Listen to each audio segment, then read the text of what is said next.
darajada ko'payib ketdiki, men tushunmayapman. O'zbekistonda nima bo'ldi? Aksiyalar ruxsat berib qo'yildimi? Ha?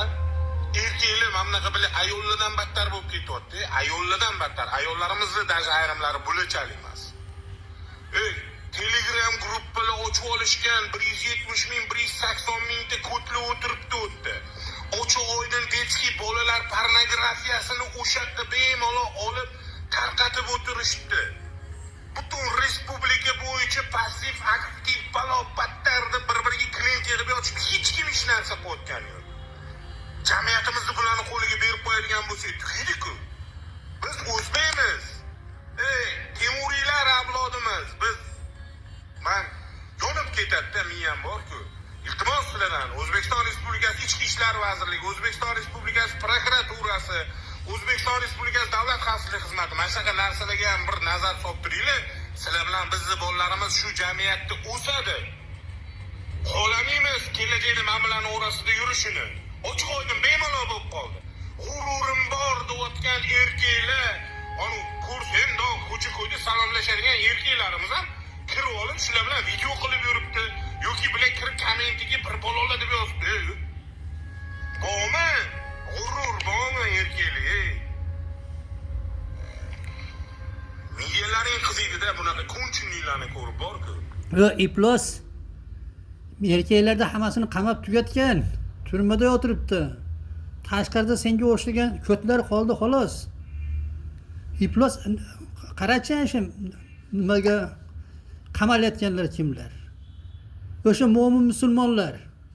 Mana boshimizda turgan Allohning dushmani bo'lgan mana bu tog'ut tuzum. Bu tuzum shuni qilyapti. Bu yerda Alloh nozil qilgan din bilan hukm qilmaganligi uchun shuni qilyapti. Mana boshimizda turgan prezident pidaraz deyapsan, va shu pidaraz bo'ladi. Xotinini quchoqlatyapti, o'ptiryapti, qizini qo'shib beryapti. Ona piva bayramlarini qildiryapti.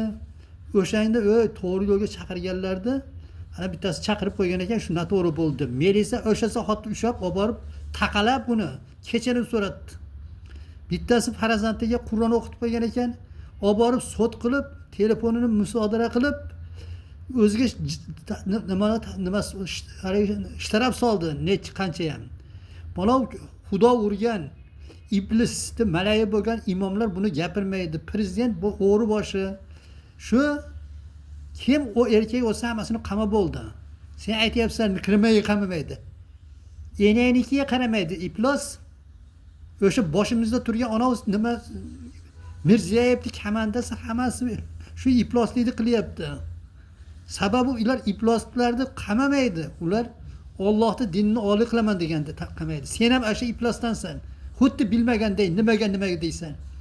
O'shancha Melisa nima qilib yuribdi? Kim namoz o'qigan, haq gapirganda qamayapti. Sen iplos nima dema pidaras o'shani ko'rib turibsan-ku. Ko'rdingmi mana nimaga qamamayotgan? Bildingmi? Nimaga deganda o'sha mana boshimizda turgan pidaras mana nima tog'ut. Buni tugatish uchun bu tog'utni yo'q qilib islom dini bilan, Allohning dini bilan hukm qilish kerak.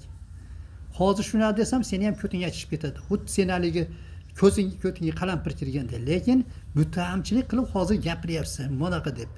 Bilib turibsan o'zing. Endi sen ham mana bu iploslik bo'pti deb gapirib o'zingga obro' orttirmoqchisan. Sen iplos o'shalar bilan billasan. Ko'rdingmi? Sen aytchi, turmaga ashlardan bittasi tushmayapti-yu. O'g'irlagan o'g'rilar tushmayapti-yu. Hali hokimlar, generallar o'g'irlaganlar. Ko'rib turibsan-ku. Yana endi o'zingni jinnilikka solib turib nimaga deysan. Enayniki deb aytishim kerak hozir senga.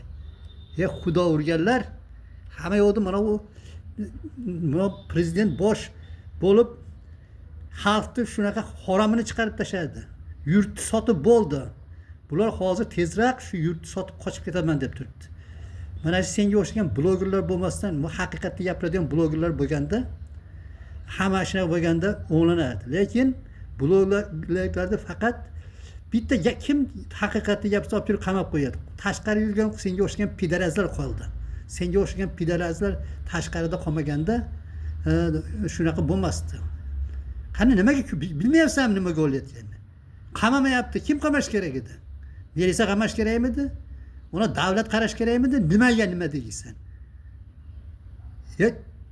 Nimaga ko'rib turibsan, shular qamamagan uchun, o'shalarga ruxsat olgani uchun yuribdi. Sen o'sha pidarazlarni maqtab yuribsan. Unga qarshi gapirganlarni vatan nima deysan? Dushmani deysan, vatanni xoin deysan. Mana bilding-ya endi. Yana aytish kerakmi senga?